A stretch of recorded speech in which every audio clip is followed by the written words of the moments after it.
As far as how I think people are going to use Google Wave, I can't exactly say. It's an entirely new product. It's like a new base. Like I had mentioned in the session, it's kind of like HTML. It's the start of something upon which many different scripts and many different functions can eventually be built.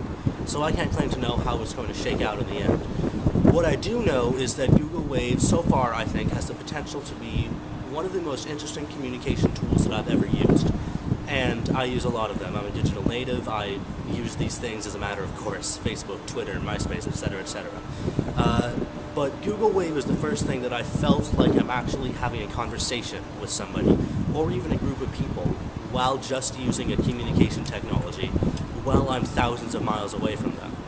So if things like that can build, or if Google Wave can be built upon, things like that can be built upon, I see lots of different applications in the classroom. Everything from taking notes with a group of friends or classmates to, or taking notes on like live lectures by the professor, or taking notes on articles that we've been given, to creating projects or writing outlines.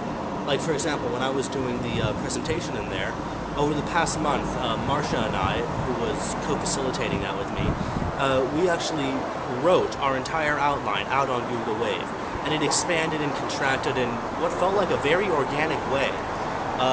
Like branches grew and then were pruned as they weren't needed.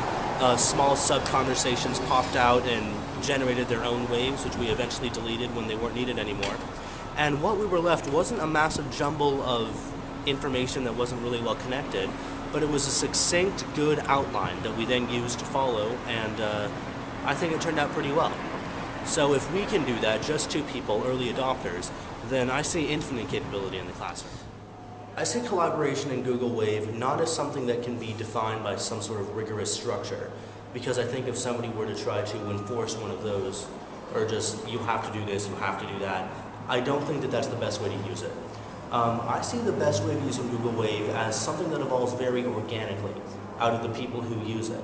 So say you're with a group of 5 people, you can act like you're having a real conversation. Just add things, subtract things, until eventually what you're left with isn't just a massive jumble of chaotic text messages or emails back and forth, but an actual succinct outline or paper or whatever you're doing together, a set of notes, that reflects the conversation that was had earlier, even though that conversation has then been deleted. Even though it's actually not deleted, because you can use the playback feature and see every single step along the way.